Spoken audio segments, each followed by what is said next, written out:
Welcome to the Thrive in the Workplace podcast, brought to you by The Wellness Theory in partnership with B1G1 Business for Good.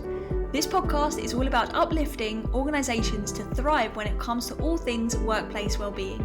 From organisational culture, the most effective wellness campaigns you can imagine, and integrating social good.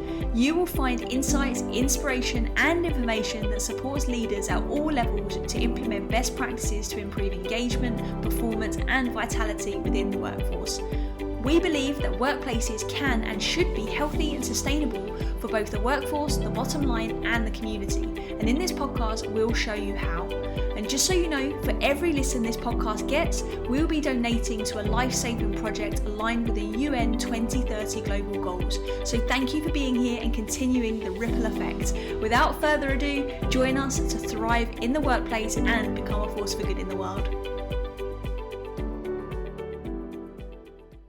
Welcome to today's show. So we are joined by Dr. Robert Chandler, who is the clinical psychologist and director of Lighthouse Arabia's corporate and workplace services. As well as being an expert and specialist in working clinically with high-performing individuals from the corporate world, including senior executives and C-suite professionals, he is also himself a senior leader and manager. He leads a thriving and diverse team of mental health and wellness professionals at the Lighthouse Arabia who partner with multinational organisations, blue chip companies and government entities to improve the well-being in their respective workplaces. He also acts as an expert and consultant to those entities to shift cultures and plan and execute strategies with regards to workplace well-being. Welcome to the show, Dr. Robert Chandler.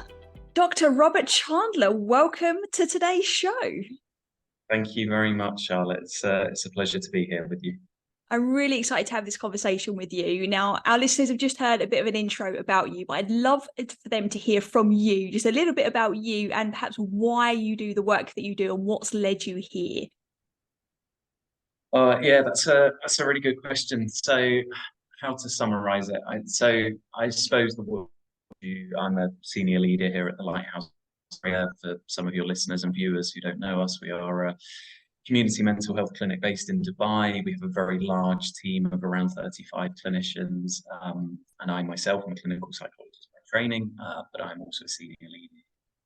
And the work that I specialize in is working with corporate organizations, government entities, high worth companies, and managing many of the relationships with those companies to promote cultures of good mental health and workplace well-being.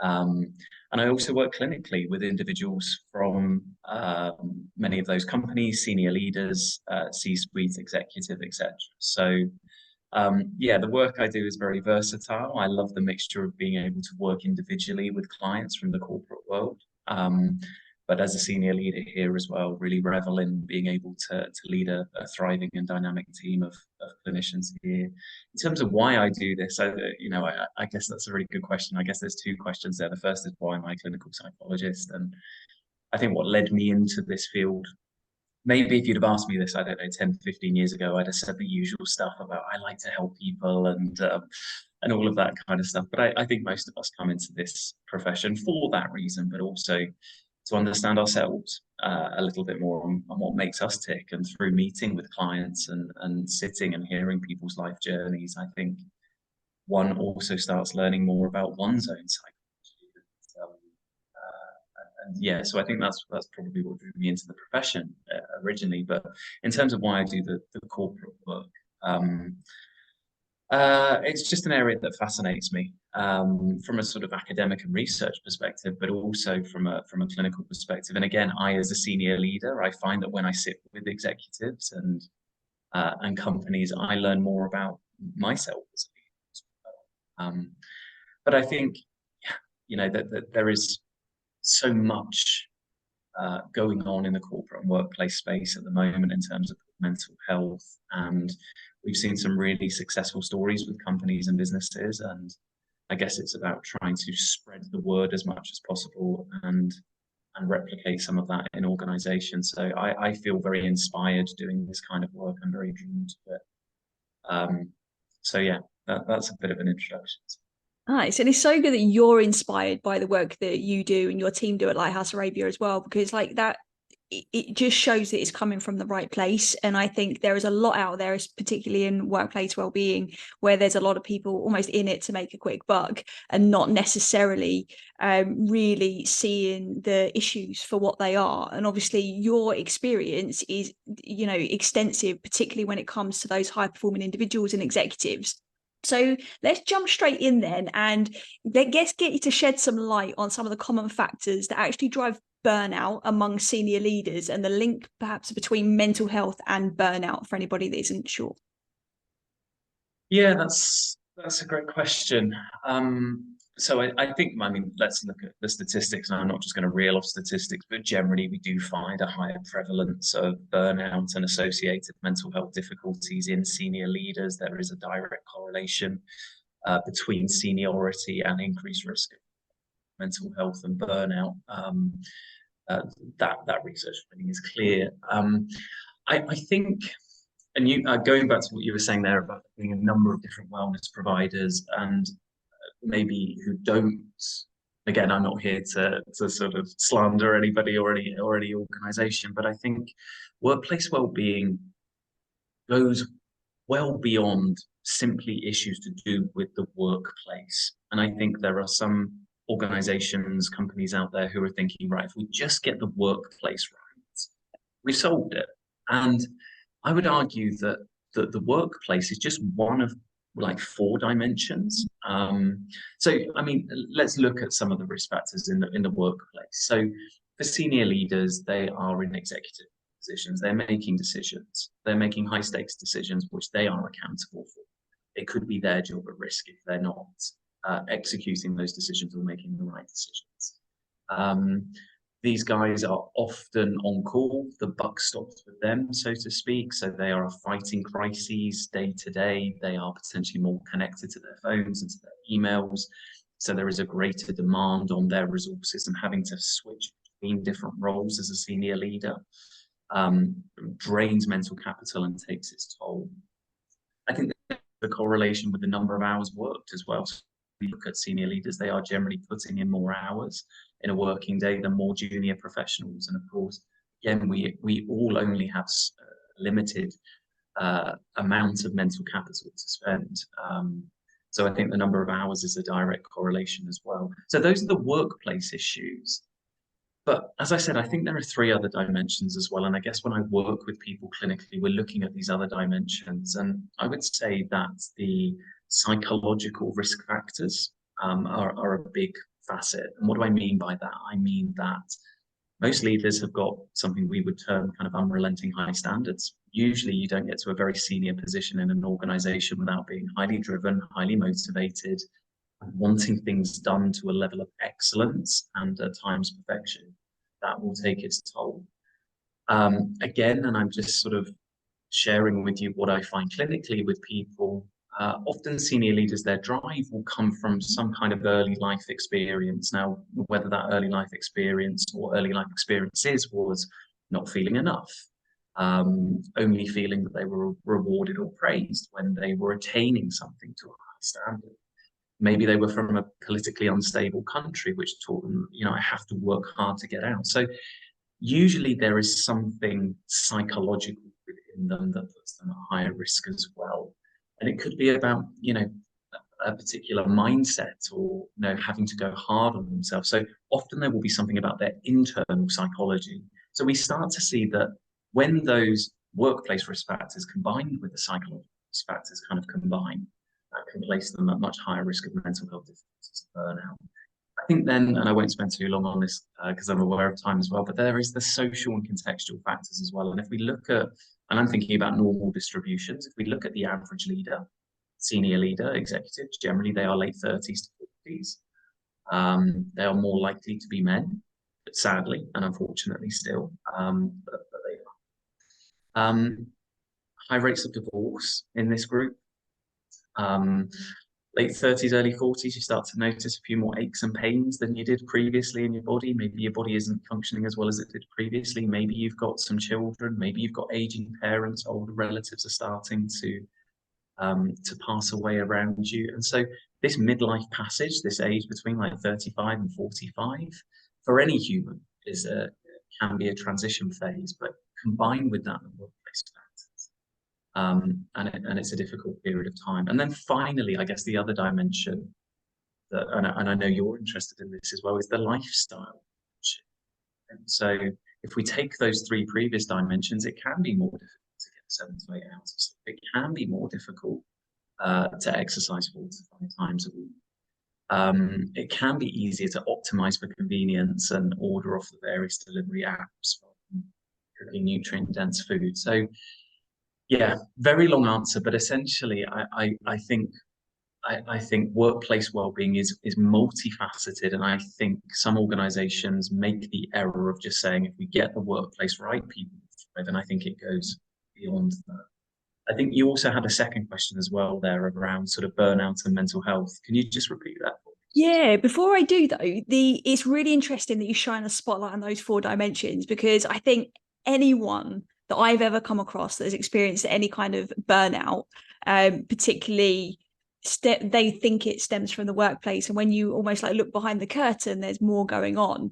And for me, it was the same cocktail of those 4 elements that led me to my first episode of Burnout. It was the psychological things that perhaps I was completely unaware of, and I had to go on this path of self-discovery to realize, oh, okay, this is why I do what I do. This is why I'm behaving this way. But then combined with the culture of the workplace that I was in a very senior position, and it was very much a case of you show strength, you don't show weakness, especially as a female leader as well. And it was that then combined with the extra hours and everything else, it was just an absolute recipe for disaster. So like the way you're describing that just makes perfect sense. So I would love for you to first, let's answer that other question, and then we'll kind of dig into some of those other areas. So with regards to the link between mental health and burnout, like what is that link? Because I think there's a lot of connotations around both of those words. So it'd be great to get some clarity for our listeners on that.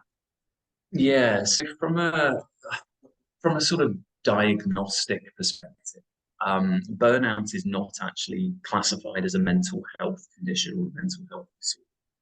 Burnout currently is defined as an occupational phenomenon or a workplace phenomenon. So it is not in and of itself a mental health difficulty. However, and I'm sort of I'm going very broad with this, but essentially, if individuals, which senior leaders are more likely to do, if they continue to work when they are in a state of burnout, and burnout comprises of emotional exhaustion, physical exhaustion, a sort of degree of cynicism or detachment from the work or the people or the tasks, alongside just never really feeling accomplishment, never really on top of things, and feeling there's just too much going on, which then manifests physically in the body. Now, we do know from the research, unfortunately, senior leaders are much more likely to continue to work. And going back to some of your experience as well, I don't know how long you pushed on for, but senior leaders, it can be more difficult to take a break. Even though we know this stuff is going on internally, it becomes more difficult to take a break. Or, 4 weeks off, 6 weeks off, whatever we would recommend. And so what that can then start to transform into is often depressive symptoms. Okay, and this is where burnout starts veering into a mental health condition, where we would diagnose typically something like depression. I think as well, if people are continuing to work when they are burnt out, usually there will be some anxiety there. And again, if they continue to work when they are burnt out, that may drift into an anxiety disorder, which again is a diagnosis of mental health. And when we're working with organizations, this is what we're saying. If you are identifying the many symptoms of burnout, and I know you've done lots of podcasts extensively, and I know your viewers and readers can find out more about the symptoms of burnout, but the bottom line is if you continue to work when you are burnt out, there is a very good chance that this is going to transform into a mental health problem, at which point you are going to need therapy, at which point you may require pharmacological intervention. So becoming aware of those symptoms of burnout and taking action on that is essential to prevent deterioration in mental health. Yeah, definitely. And I want us to dive into like how does somebody one recognize the signs for themselves, but also within their colleagues and perhaps within their teams. But before we do, I would love for you to share a little bit more about those that are a bit more susceptible to burnout. Because I know you speak a lot about different sort of like personality types that may be a bit more susceptible. Could you share a bit more about that?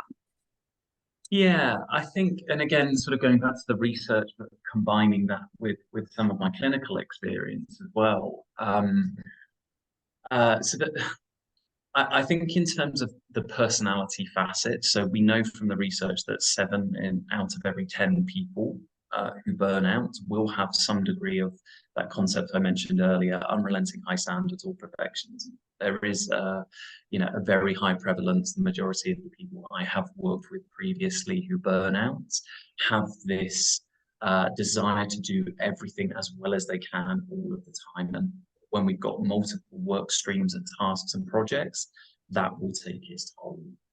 So unrelenting high standards or perfectionism is certainly a factor. Leaders, again, more likely to have this sort of type A personality that we talk about. Type A personality essentially means, that drive and that ambition, sometimes the gregariousness and extroverted nature as well, which is a risk factor. And the third risk factor is a concept that is termed sort of neuroticism, which means different things to different people. But if I sort of define what that means, leaders are generally in the position they are because they are able to plan ahead. They're able to think forward. They're able to foresee risks at some distance and to take steps to mitigate those risks. So it requires a lot of foresight and forward planning and overthinking, and therefore anxiety. Okay, and this is kind of neuroticism, experiencing sort of internal levels of emotion, whether that is stress, frustration, or anxiety, or whatever it may be. But the research does generally show us that people in senior leadership positions are more likely to fit the type that I just described. Obviously, again, I keep saying it, I'm going with the normal distribution, and there are some leaders that don't fit that. But certainly clinically, I see this kind of presentation. Yeah, and it's very easy, isn't it, as well, then for other leaders that are coming up under them to model that. And that is where the cycle becomes very, very vicious, that where we need to be having this kind of prevention rather than cure mindset, isn't it?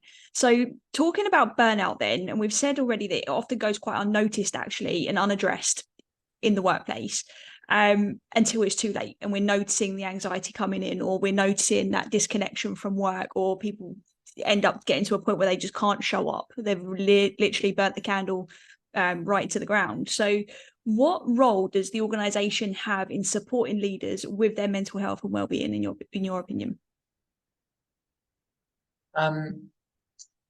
So I would say, the benefit of being a senior leader within an organization is that you, compared with some of your colleagues, you actually have the ability to inform and shape the culture yourself.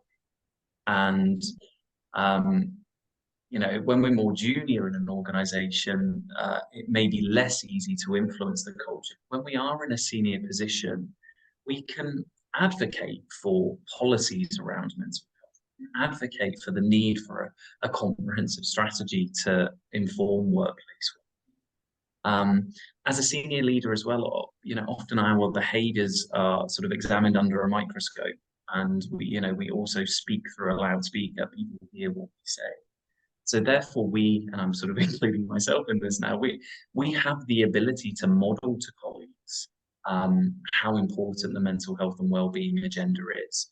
And we've also got the ability to inform that agenda from a strategic position. So that would be the first thing to say.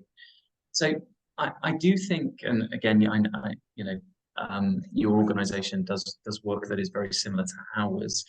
It is the responsibility of the organization to ensure that there are policies, that there are resources available, that there are training sessions available, that the culture of the organization is moving in the right direction. But, and this goes back to the dimensions I was talking about earlier, I think, and you named this in the example you gave earlier, it is also the responsibility of the individual employee to take some ownership of their own mental health and well-being. And going back to the example you gave, you realized you were in the place you were at, and you had to go on this journey yourself and self-discovery.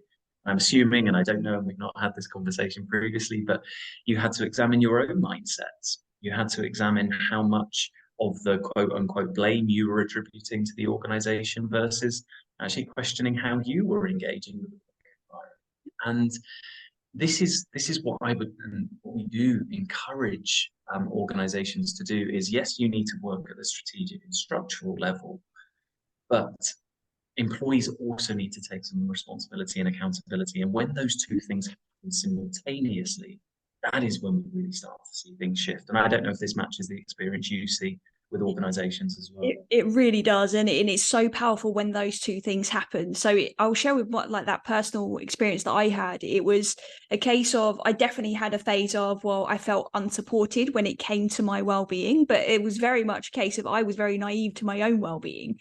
I was working at a very high level within the commercial fitness space, where everything is about being healthy and being well to some extent, and it actually wasn't.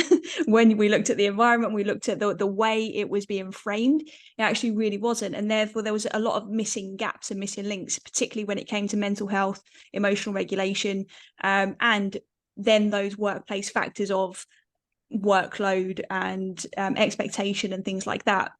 But it took a few of us, to be honest, to really go through our own journeys to then be able to influence the workplace in that way, to be able to come from a place of actually understanding. Because I think, had I not experienced that, and had some of my colleagues not experienced what they'd experienced, we wouldn't have probably known what we needed to shine a spotlight on within the organization. So one thing, a pattern that I found, and I'm sure I've probably mentioned this on this podcast already many times, is that when the leadership start to understand and experience sometimes the depths of themselves, they understand then the importance of it a lot more. And then that becomes a force within an organization to start leading change.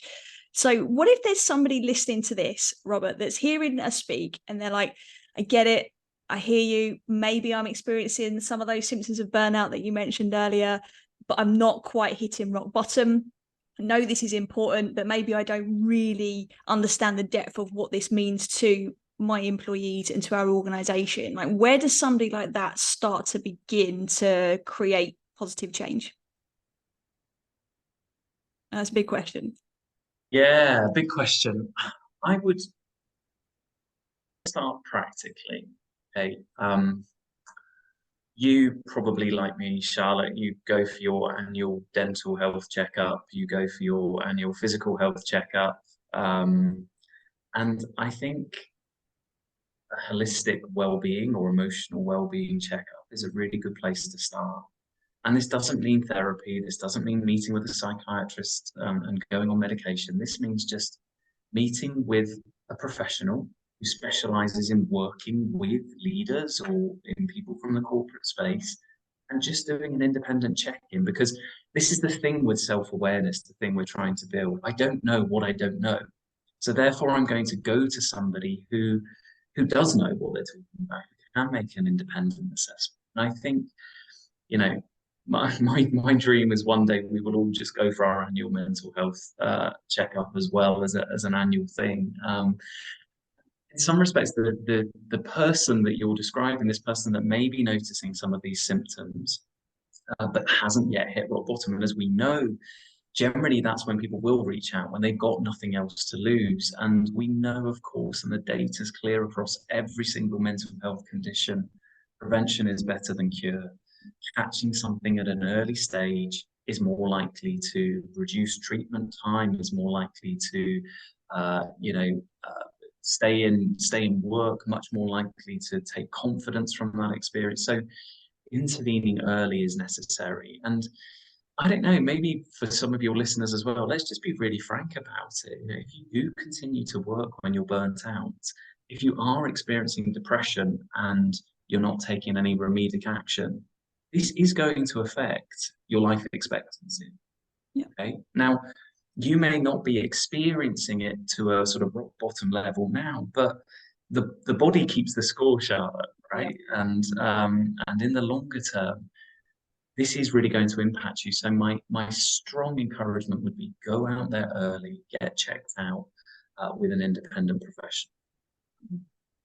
It's really the impact as well, obviously on the individual, but then their loved ones, right? Because this does have a knock-on effect, doesn't it, to the way you live life, like your quality of friendships, your ability to be a present, loving parent, you're having a short fuse with your partner. All of these things are very, very clear signs that there's something going on underneath the surface that perhaps requires some attention. And, it will affect definitely life expectancy, but it'll also affect your life quality if it isn't already. And it is essential that we start to own that. And it might be a hard kind of pill to swallow when we start to look at the impact maybe we're having on the people around us. But actually that's one of the best places to begin. Like you said, if you can just rein it in now and get checked out now and get the support you need now, it can just make life so much easier in the long run. One of the things that I see as to why people don't perhaps come for a checkup is because of, particularly in like kind of the corporate world, is around the stigma attached to it and the perceived consequences and repercussions of what would happen if they did and there was something wrong. Yeah. So do you mean from a sort of employer perspective, if the employer was to catch wind that something was wrong with them, that what that might do to their employment or promotions and things like this? Exactly that. Yeah. Are you seeing that as a common obstacle? Yes, I think, well, yeah, yes and no. I think in organizations that we work with that are truly investing, and I think there's a difference between investing and truly investing in a psychologically safe working environment. I think in the companies and organizations that are truly investing and are saying it is okay to struggle sometimes, it is okay to speak to professionals, actually that stigma has reduced. And although there may still be some resistance a little bit within the individual, it is very clearly documented. If you need the help, go and get it. You're not going to be penalized or judged or reprimanded, etc. So I would say we see less stigma in those organizations that are truly investing in this culture of psychological safety. But yes, I think there are some organizations that are away from that at the moment, that maybe don't have a mental health strategy or policy in place, where employees, fear very, what is the impact on my promotion going to be? Is this going to affect my ability to get a mortgage? Is this going to affect my life insurance premium? And those are sort of very real concerns for many people. But yeah, so I think there is a discrepancy, but certainly we do see this as Yeah. And I think it's very clear then, isn't it? Is if your organization isn't truly investing, then there needs to then be some questioning within yourself, is like, what's it going to take for you to really own your own well-being? Because if the organization perhaps you're working for isn't, there's got to then be a really like honest conversation. Is this the organization actually right for you? And that obviously opens up a whole nother world of perhaps uncertainty at an already uncertain time based on what you're feeling. But ultimately, like you've just described, it's going to go downhill if we don't pay attention one way or another, isn't it? So what have you got to lose by speaking up and actually going to get that help? One thing that I've found as well, and personally, and from people that I've spoken to that we've obviously worked with, is it's quite scary to reach out for help. I remember it was scary to feel what I was feeling when I was experiencing my absolute rock bottom, because I was to the point of real dark depression, suicidal ideation. It took a long time for me to kind of come back from that. And that was scary in itself.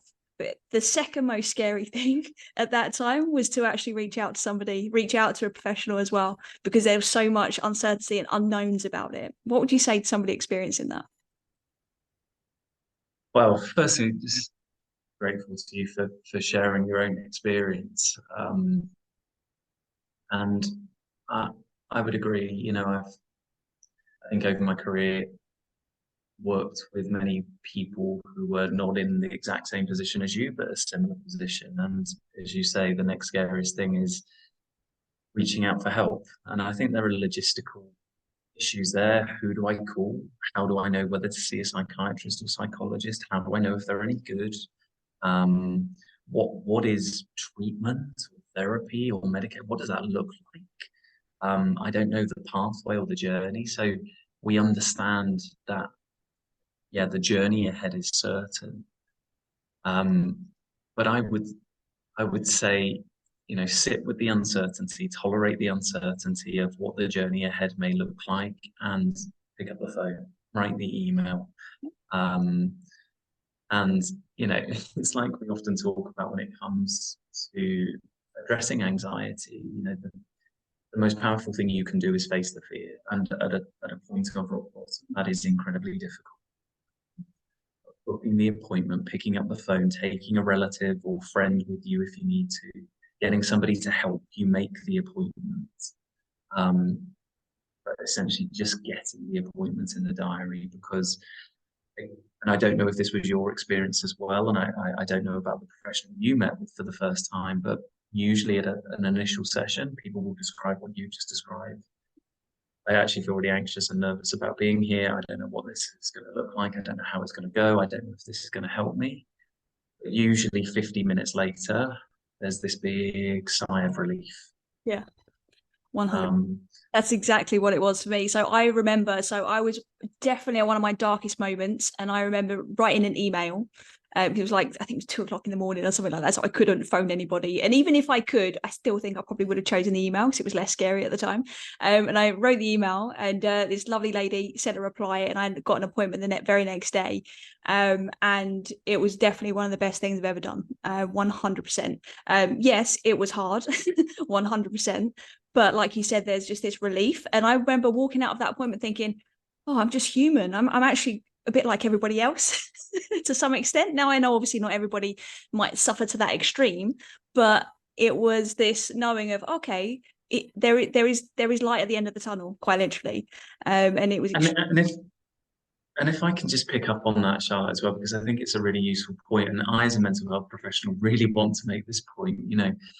When we talk about mental illness or mental health problems, it sounds pathological, it sounds highly medical, but depression is often a very understandable result, a culmination of those 4 dimensions that I mentioned at the start of today. Given that you're experiencing workplace stress, given that you have a childhood maybe where you didn't feel good enough or needed the approval of other people to a significant degree, combined with the fact that your country of origin is politically unstable, combined with the fact you're going through a divorce, depression is actually really understandable right now. And I think when you said, I just came out of that appointment feeling human, and that's what I would want anybody listening to this to take home, that although you would be probably diagnosed with a mental health difficulty, you're not abnormal. Yeah. Right? And I think that's really important. Yeah, 100%, definitely. So let's say there's somebody listening to this, then they've been listening to us speaking and they're really invested. They're like, okay, yeah, this perhaps sounds a bit like me. This sounds like maybe something I need to lean in towards. And they have heard you speak about going for a check-in. They've heard perhaps other ways of booking appointments and what that first interaction might feel like. Even though it's hard, it's worth it. What does the journey then look like, perhaps for a leader that wants to continue on the path? Oh, yeah. Great question.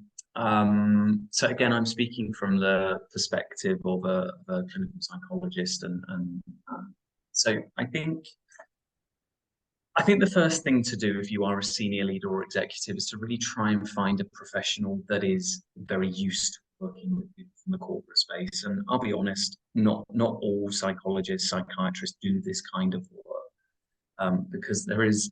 And I've heard this many times over, there's nothing more frustrating if you're a CEO of an organization and you go to see a therapist and they just tell you, well, you just need to try and sleep a little bit, right? Yes. So without really understanding the challenges that this client has. So the first thing would be, really try and source a professional who works in this area. That's the first thing.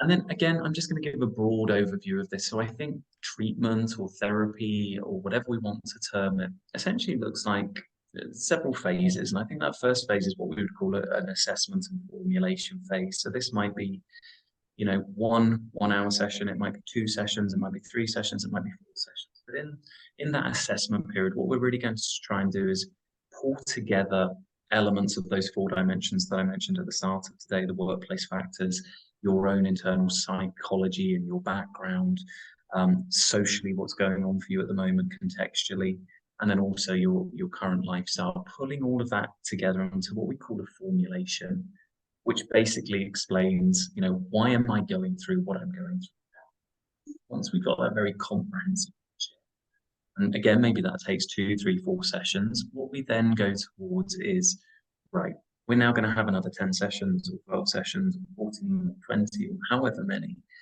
But based on that formulation, these are the areas we're going to target. Yep. So we're noticing that actually at the moment, you're quick to anger, right? Do some emotional manipulations. We notice that you have a tendency to blame the environment for all of the differences, right? We do something called cognitive challenging and skill in that area. We also find that you've got some early life trauma, which actually plays out a lot now currently in relationships. We need to do some work there as well. So it's about taking the formulation and then really trying to think about the areas that are going to be targeted.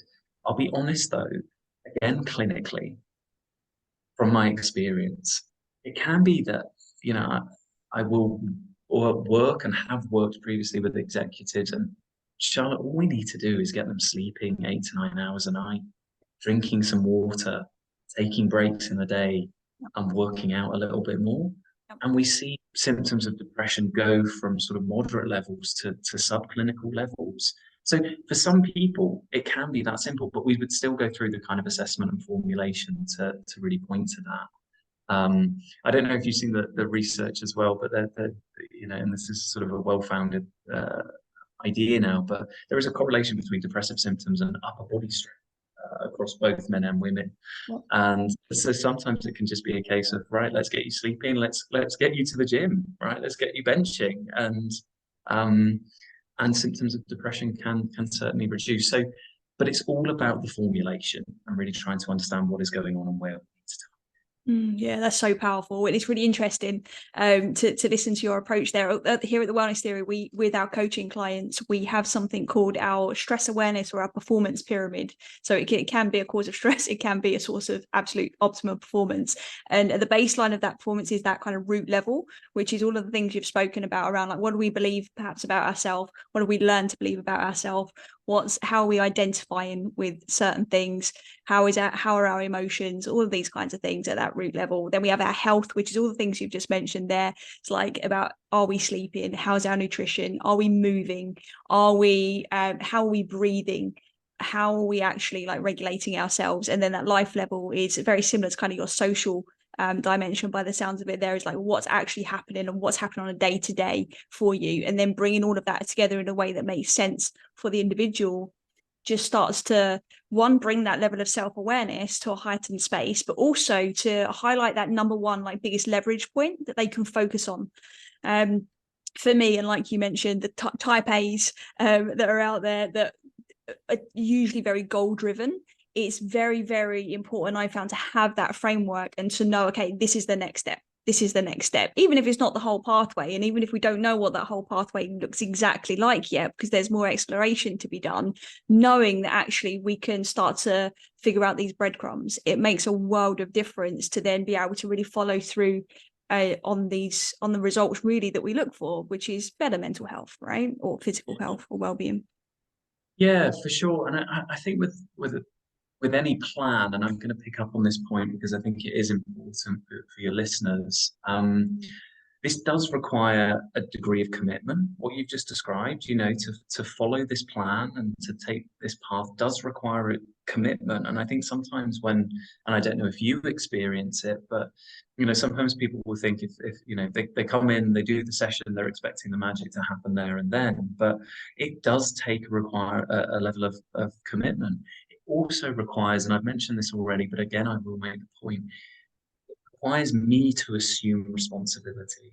It requires me to be very honest with myself requires me to step outside of blaming the environment or blaming the people in my life, and that doesn't mean that there may be some element of truth to that, but I really also do have to examine myself, hold the mirror up to myself, and say, actually, yeah, maybe I'm not thinking in the most optimal ways about this situation. And taking responsibility is a really big factor. Yeah, definitely. Otherwise, and I'm not a big fan of the phrase because it doesn't sit well, but it's one of those harsh truths. It's if we're not taking responsibility, we fall into this victim mentality. And I was there. And don't get me wrong, sometimes I'll still maybe flip-flop between the two of perhaps a bit of blame. And I'm like, hang on, no, come on, let's be grown up about this. What's actually happened? But my ability to be grown up about the situation and to really like see it for what it is requires that mirror. And it's funny you said about the dedication. With our coaching programs, we will only take people on for a minimum of 6 months, and typically it's a 12-month program, and we actually refuse to work with anybody for like single sessions. Obviously we don't do exactly what you do. You're very much from a clinical psychology background. We're from a coaching background, but it's because we will only work with people who have that level of commitment, or at least on the path to building that level of commitment for themselves. And I feel like it does an injustice when there are a lot of folks out there perhaps saying, let's do one session, life's going to be perfect again. That kind of grinds my gears a little bit. And listen, they're on their own journeys, they're delivering whatever they're delivering, and that's cool, that's on them. But I think for anybody listening, it's really important to know that when we're talking about something as serious mental health, and we're talking about our well-being at the highest levels, and this isn't something you're dabbling in as a hobby, this is actually something you want to create real change in, that commitment is going to be absolutely necessary. So I love that you've highlighted that. It's really powerful. And I would say as well, because not everybody, and I think you alluded to this, not everybody will have that level of commitment now. I go back to the example that you gave of your own personal story. And, if you'd have heard from me, right, you need to be committed to this and we need to go and you need to have the motivation, like that might be really overwhelming at that time. You might not quite have been ready, right? So we are saying, yes, there is commitment and motivation required, but we're also going to go at a pace that is good for you right now. And, even if you do just come in for a one-off assessment session or a sentence to see where you're at, maybe if you're not quite ready, we just plant the seed, right? You've had an introduction to a profession. You've seen that we don't all have clipboards and white coats and all of these kind of stuff. Maybe it just plants a seed that when you are ready, you know where to come. So yeah, definitely. I love that.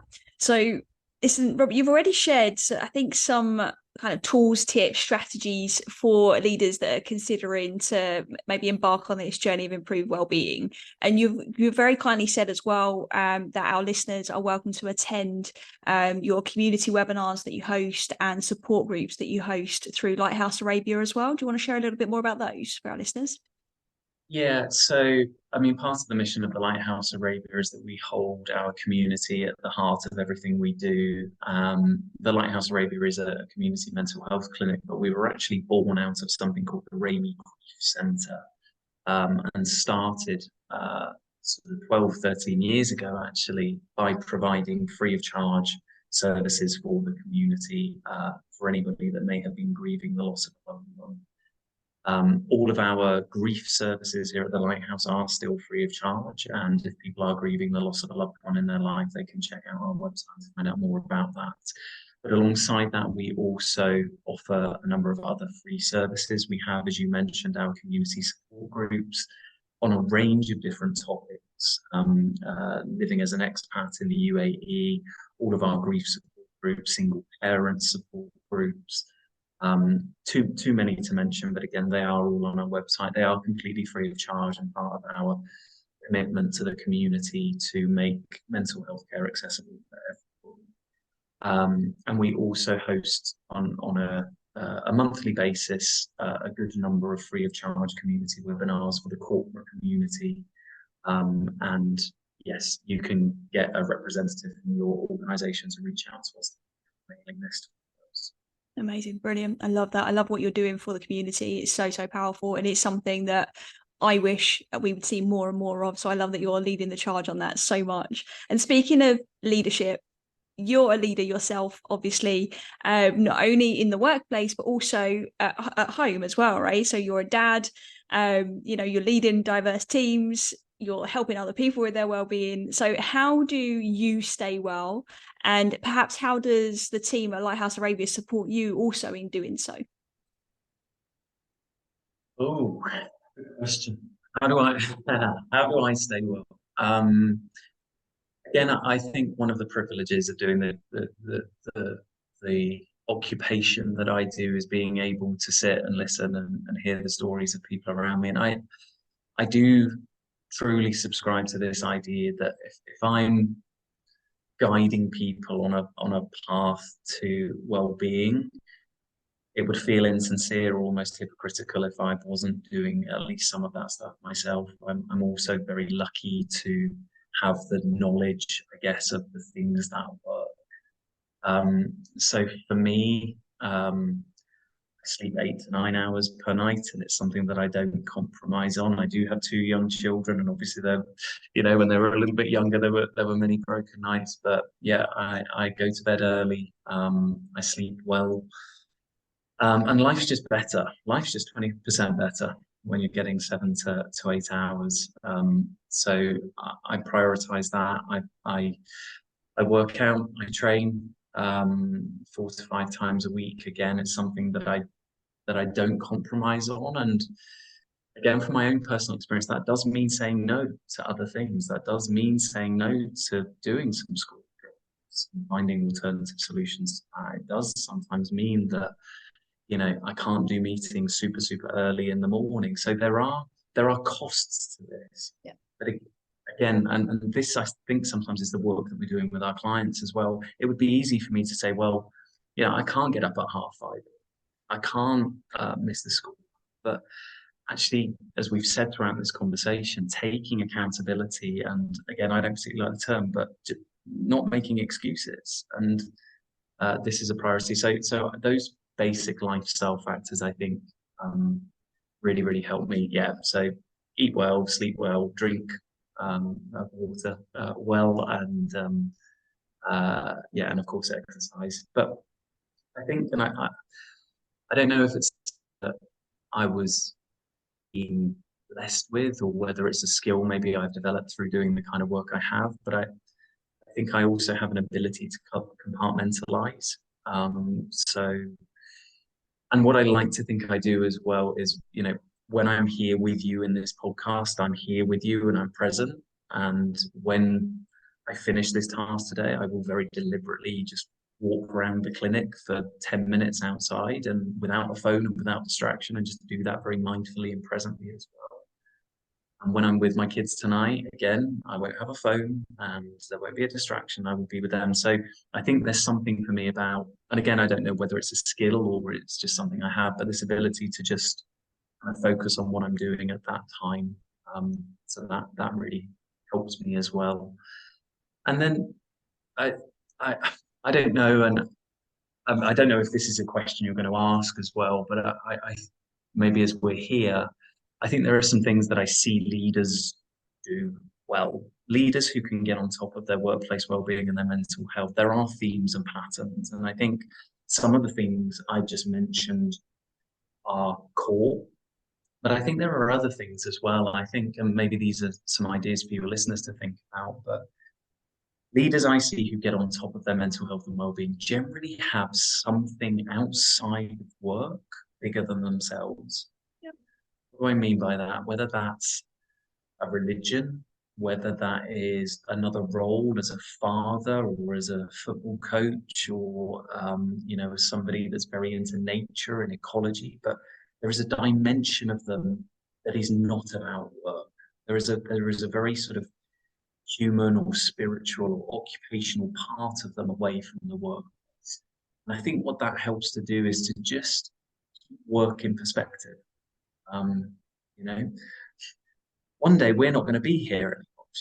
And I think when we work back from that, we can see, this is something I do, this is something I care about, this job, this company, this business, the people I'm managing and I'm leading, and it is so, so, so important. But I can also still have these other facets of my life that I dedicate time and energy to. And I think, leaders I see who really do manage their well-being well certainly have this dimension. I think, and there is just one other thing or theme that I see as well, but it's a term that we term psychological flexibility. And that term essentially means, right, there's stress coming up for me right now. There are difficult situations. Maybe I'm engaging with difficult colleagues or a difficult task or project. But psychological flexibility is this ability to be able to step back from the situation, the thoughts, the self-criticism, the imposter syndrome, the low self-worth, whatever it is, but just kind of step back from it, create a little bit of distance, come back to the present moment, and then just get on with doing whatever I need to do that matters and is aligned with my values. So this ability to allow kind of stress and difficult thoughts and feelings to almost kind of flow through us and not to react to them, but to decide how we're going to respond to them. And I think where leaders can develop this skill, that psychological flexibility, this can be critical as well. And if your listeners want to hear more about this concept, I would recommend a book called The Happiness Trap. Nice. Nice. We'll put that into the show notes as well for our listeners to find it. It's so interesting because that in itself, that psychological flexibility has helped me massively now as a leader of my own business. And the ability to be able to just zoom out and get perspective and not swing on this pendulum of extremes is really, really, really powerful. I think it's a superpower. That and presence, like you've also mentioned, those two things, I think if we can really start to master them, the rest starts to get a little bit easier, at least day to day, for sure. And they're skills as well, right? Like we're not all born with these abilities, and they are skills. And going back to what we said earlier, they do take, research and reading and developing the skill and hours of practice. But I think the more we do it, the more we can, kind of master them. But this is where, leaders will sometimes say, well, I haven't got the time or I haven't got the headspace. And then I think it's about exploring, well, what are the barriers to you doing this? Can we try and challenge that mindset a little bit? Actually, when we do the cost benefit analysis, the hours you're going to put into this compared with the output you're going to get in terms of your well-being, it's a no-brainer, essentially. That's it. It's a good trade-off. Yeah, for sure. Is there anything else, Robert, that you would like to add to the conversation that perhaps we haven't mentioned that you think is really relevant for our listeners? And I know that is a very open-ended question, given where we could go, but is there anything that springs to mind?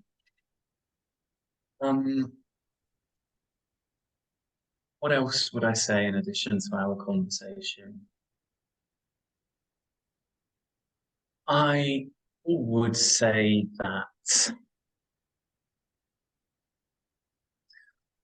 actually, just very finally, because we haven't anchored quite so much on this point, but I do want to make this point. Our early life experiences, and I'm not necessarily talking about what we would term big T trauma here. I'm talking about growing up in a particular environmental context. I'm talking about growing up with a difficult parent relationships. I'm talking about growing up in poverty or lots of social comparison. I think this stuff plays out day to day so much more in our present lives than what we can even begin to imagine. And again, I work, as we talked about, I work with leaders who can sometimes be very resistant to this idea that actually, the reason that they're, being aggressive and calling out their colleagues at work and demanding and highly critical is actually because this is what was modeled to them from a very young age about how to coerce people or get them to do what they want.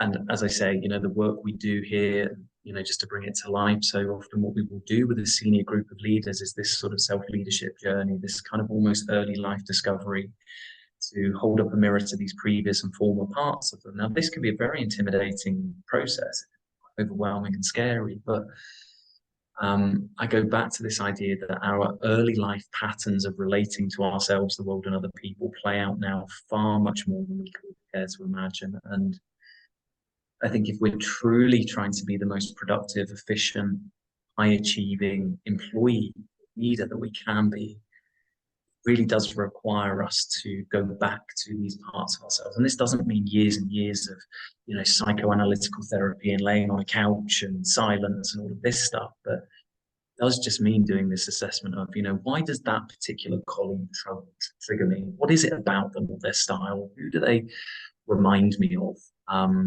What are my reactive coping modes I go into when I feel vulnerable or shamed, made to not feel good enough? Where did those develop?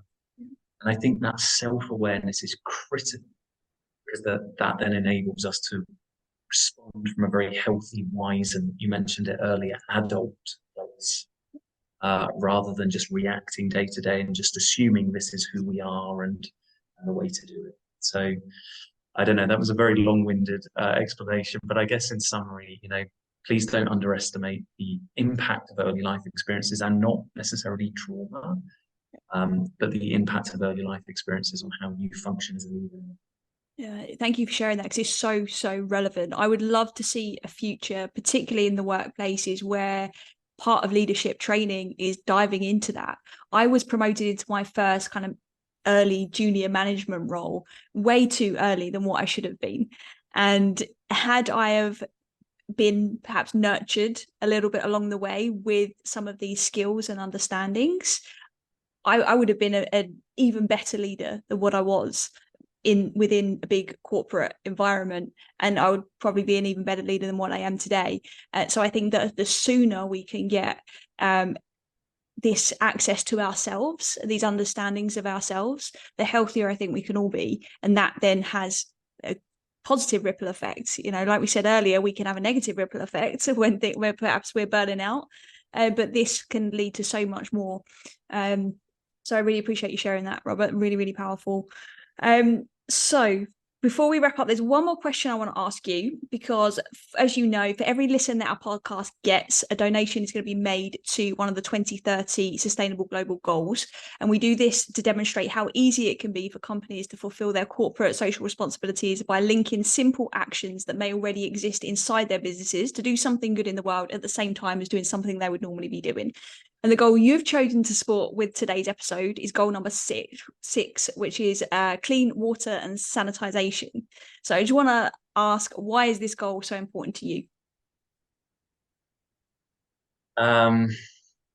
Nothing exists without water. Human life does not exist without water. And I think, I drink. I think I'm a horse. Actually, I drink more water than I care to imagine. My wife often accuses me of it, but no. I think water is at the foundation of absolutely everything that we do. And if we can give people clean water, sanitation is the very most basic building block to help sustain a community. And I think at the Lighthouse Arabia, we are all about community. So when we saw the list, this is the one that spoke.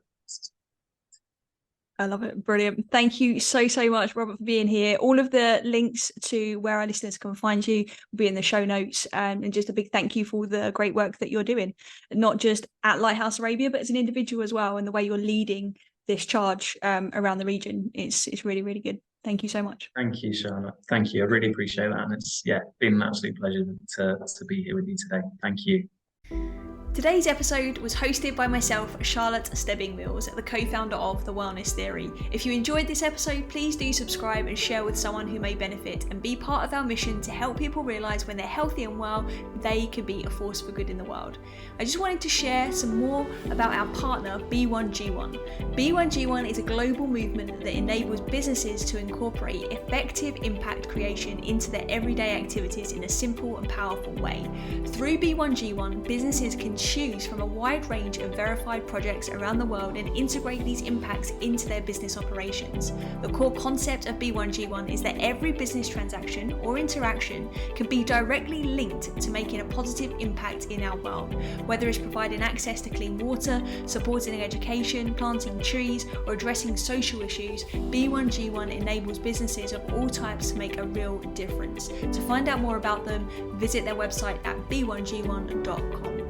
Until next time, be well, mean well, and make a difference that lasts. See you in the next episode.